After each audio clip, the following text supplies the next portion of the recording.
His Excellency David Hurley, Governor-General of Australia, and First Lady Linda Hurley, Their Excellencies, Special Envoys, and Heads of Delegations, His Excellency, Most Reverend Charles John Brown, and the esteemed members of the Diplomatic Corps, Vice President Sara Duterte, President Fidel Ramos, President Joseph Ejercito Estrada, President Gloria Macapagal Arroyo, Senate President Vicente Soto III, and the honorable members of the Philippine Senate, House Speaker Lord Alan J. Velasco, and the honorable members of the House of Representatives, Chief Justice Alexander Gesmundo, and the honorable justices of the Supreme Court,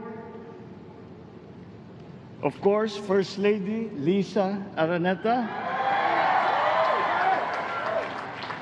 and my children, Alexander, Sandro, Simon, and Vincent. I cannot proceed without a special greeting, of course, to the former First Lady Imelda Romualdez Marcos.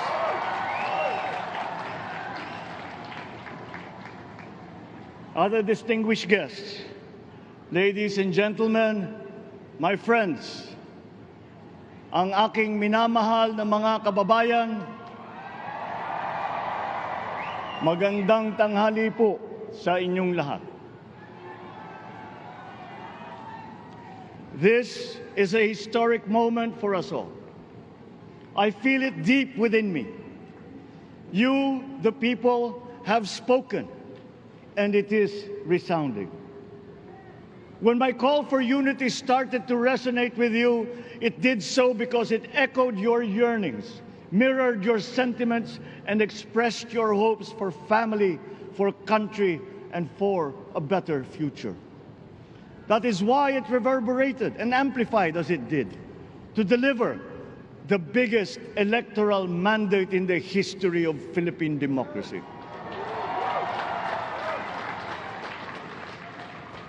By your vote, you rejected the politics of division. I offended none of my rivals in this campaign. I listened instead to what they were saying. And I saw little incompatibility with my own ideas about jobs, fair wages, personal safety, and national strength, and ending want in a land of plenty. I believe that if we but focus on the work at hand and the work that will come to hand, we will go very far under my watch. You believe that too. At pinakinggan ko ang tinig ninyo na ang sinisigaw ay pagkakaisa, pagkakaisa, pagkakaisa. We will go farther together than against each other, pushing forward, not pulling each other back, out of fear, out of a misplaced sense of weakness. But we are the furthest from weak. The Filipino diaspora flourishes even in the most inhospitable climes, where they are valued for their quality. The changes we seek will benefit all and will shortchange no one. I was not the instrument of change. You were that. You made it happen. I am now. You picked me to be your servant, to enable changes to benefit all. I fully understand the gravity of the responsibility that you've put on my shoulders. I do not take it lightly, but I am ready for the task. I will need your help. I want to rely on it, but rest assured I do not predicate success on the wide cooperation that's needed. I will get it done. I once knew a man who saw what little had been achieved since independence. in a land of people with the greatest potential for achievement. And yet, they were poor. But he got it done, sometimes with the needed support, sometimes without. So will it be with his son. You will get no excuses from me.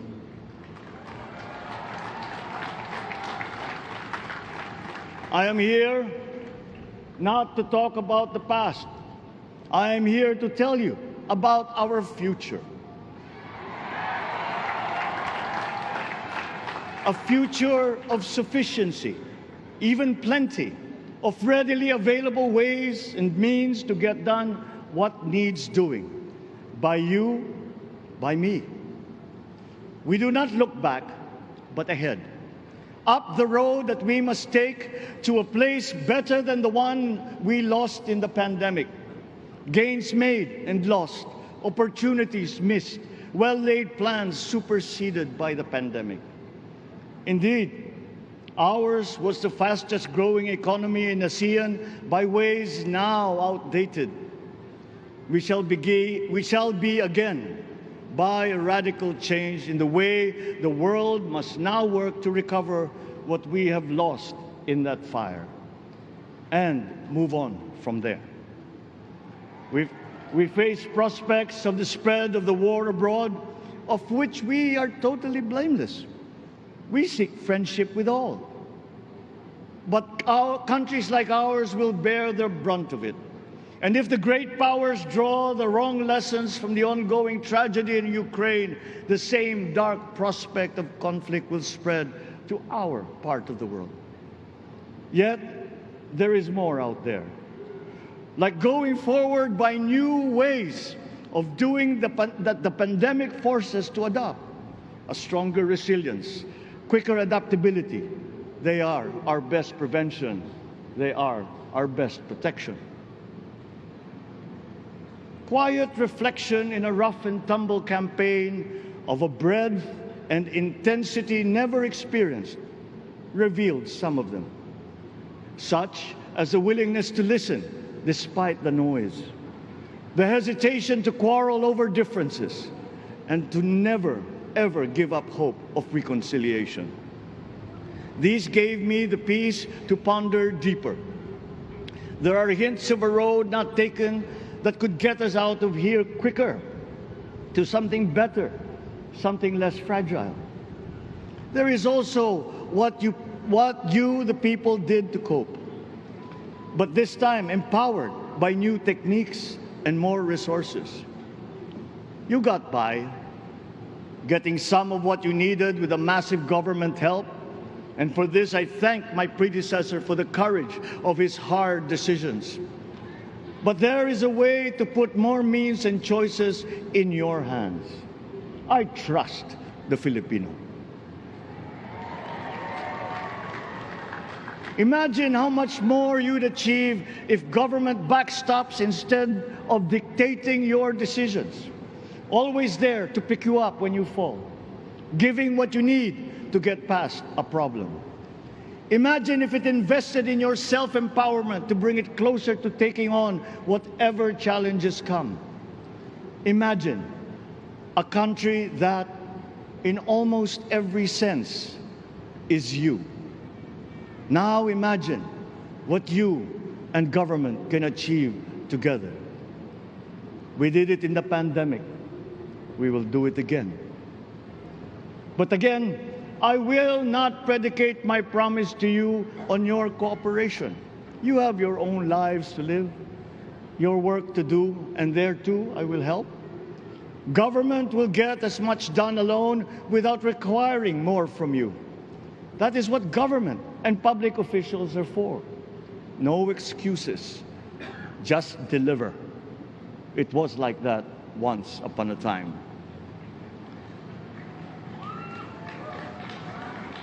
I did not talk much in this campaign. I did not bother to think of rebutting my rivals. Instead, I searched for promising approaches better than the usual solutions. I listened to you. I did not lecture you who has the biggest stake in our success. And the forthcoming State of the Nation will tell you exactly how we shall get this done. In this fresh chapter of our history, I extend my hand to all Filipinos. Come, let us put our shoulders to the wheel and give that wheel a faster turn to repair and to rebuild and to address challenges in new ways, to provide what all Filipinos need, to be all that we can. We are here to repair a house divided, to make it whole, and to stand strong again in the bayanihan way, expressive of our nature as Filipinos. We shall seek, not scorn, dialogue. Listen respectfully to contrary views. Be open to suggestions coming from hard thinking and unsparing judgment. But always from us, Filipinos. We can trust no one else when it comes to what is best for us. Past history has often proven that. Solutions from outside divided us. None deepened our understanding. They were always at our expense. Never forget, we are Filipinos. One nation, one republic, indivisible. We resisted and never failed to defeat foreign attempts to break up our country in my father's watch. His strongest critics have conceded that. So let us all be part of the solution that we choose. In that lies the power to get it done. Always be open to differing views, but ever united in our chosen goal. Never hesitating to change it, should it prove wanting. That is how agile, resilient republics are made. Our future we decide today. Yesterday cannot make that decision anymore, nor can tomorrow delay it. The sooner we start, the surer and quicker the prospect of achieving our future. These are troubling times. What's happening to others can happen to us, but it will not. We see what's happening. We are witness to how it is being stopped, and we have seen the glory that crowns struggle against all odds. Giving up is not an option. We've been through times of bitter division, but united, we came through to this when it shall begin again, but better. The campaigns I've run have taken me here where I stand today. I listened to you, and this is what I have heard. We all want peace in our land. You and your children want a good chance at a better life in a safer, more prosperous country. All that is within reach of a hard-working, warm, and giving race. Your dreams are mine. Pangarap nyo ay pangarap ko. How can we make them come true? How can we do it together? But I will take it as far as anyone with the same faith and commitment can, as if it depended entirely on himself. Sa pangarap na maging mapayapa ang ating bansa, ang pangarap nyo ay pangarap ko. Sa pangarap na maging maunlad ang ating bansa, ang pangarap nyo ay pangarap ko. At sa pangarap na maging mas masinang ang kinabukasan natin at ng ating mga anak, ang pangarap nyo ay pangarap ko. We are presently drawing up a comprehensive, all-inclusive plan for economic transformation. We will build back better by doing things in the light of the experiences that we have had, both good and bad. It doesn't matter. No looking back in anger or nostalgia. In the road ahead, the immediate months will be rough, but I will walk that road with you. The pandemic ravaged bigger economies than ours. The virus is not the only thing to blame. What had been well built was torn down. we will build it back better. The role of agriculture cries for the urgent attention that its neglect and misdirection now demands. Food self-sufficiency has been the key promise of every administration. None but one delivered. There were inherent defects in the old ways and in recent ways too. The trade policy of competitive advantage made the case that when it comes to food sufficiency, a country should not produce but import what other countries make more of and sell cheapest. Then came Ukraine. The most vulnerable when it comes to food are the countries furthest away from the conflict, those bearing no blame for provoking it. Yet they face the biggest risk of starvation. If financial aid is poured into them, though it never is, there is nothing to buy. Food is not just a trade commodity. Without it, people weaken and die. Societies come apart. It is more than a livelihood. It is an existential imperative and a moral one. An agriculture damaged and diminished by unfair competition will have a harder time or will have no prospects at all of recovering. Food sufficiency must get the preferential treatment the richest free trade countries always gave their agricultural sectors. Their policy boils down to don't do as we do. Do what we tell you to. I am giving that policy the most serious thought if it doesn't change or make more allowances for emergencies with long-term effects. There is a parallel problem in our energy supply. Sufficient fossil fuel-free technology for whole economies has yet to be invented. And it is not seriously tried by rich countries. Again, consider the response of the richest countries to the war in Ukraine. But surely, a free world awash with oil can assure supplies. Or we will find a way. We are not far from oil and gas reserves that have already been developed. What we teach in our schools, the materials used must be rethought. I am not talking about history. I am talking about the basics, the sciences, sharpening theoretical aptitude and imparting vocational skills, such as in the German example, alongside the national language with equal emphasis and facility in a global language, which we had and lost. Let us give OFWs all the advantages we can for them to survive and to thrive. Our teachers from elementary up are heroes fighting ignorance with poor paper weapons. We are condemning the future of our race to menial occupations abroad.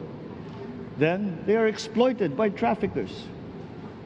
Once we had an education system that prepared coming generations for more and better jobs. There is hope for a comeback.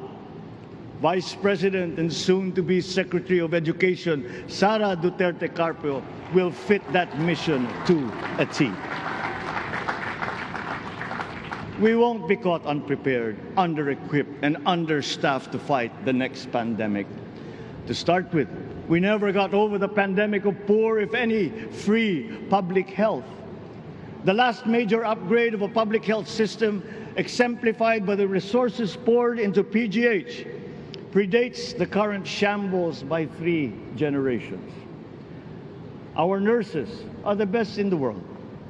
They acquitted themselves with the highest distinction abroad, having suffered even the highest casualties.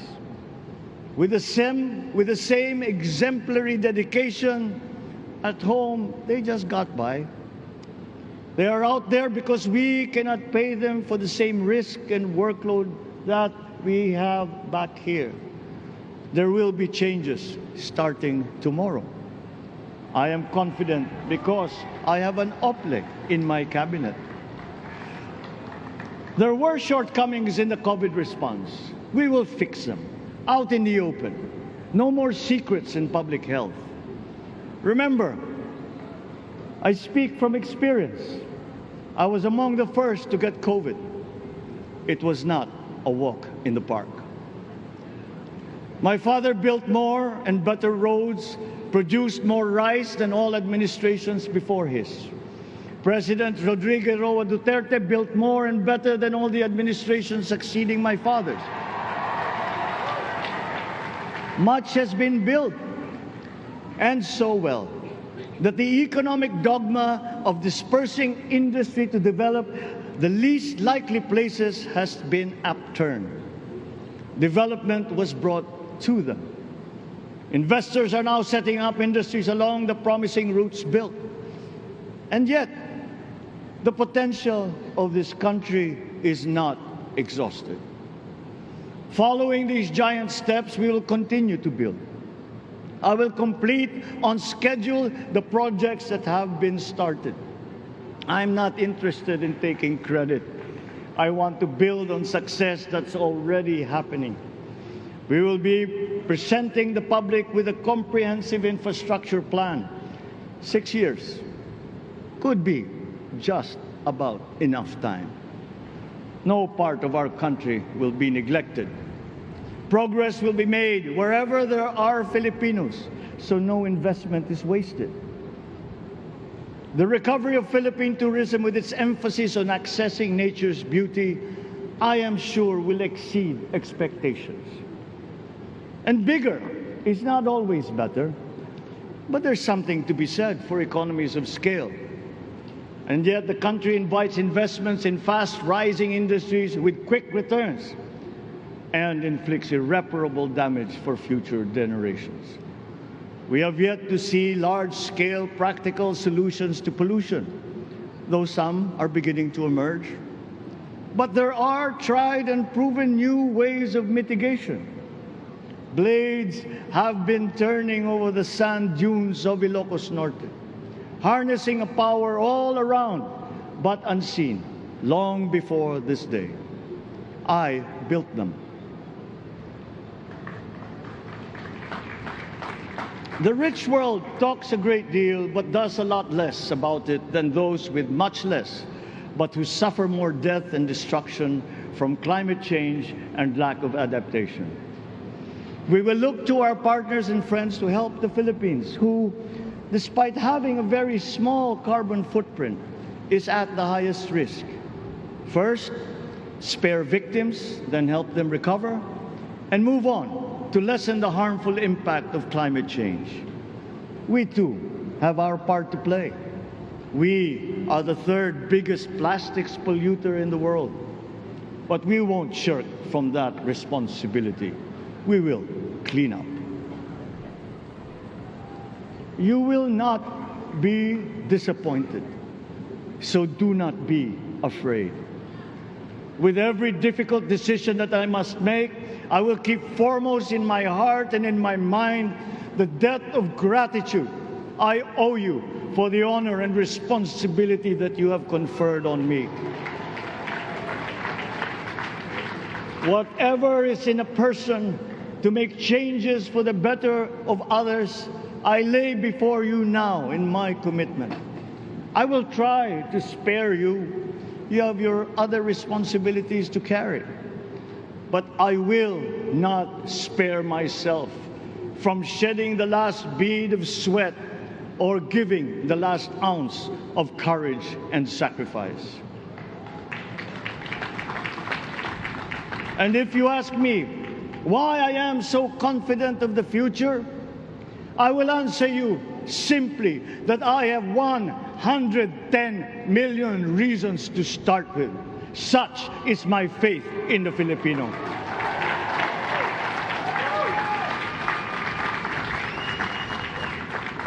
Believe, have hope. The sun also rises like it did today and as it will tomorrow. And as surely as that, we will achieve the country all Filipinos deserve. God bless the Philippines. God bless our work. Maraming salamat po sa inyong lahat. Mabuhay ang Pilipinas. Magandang tanghali po.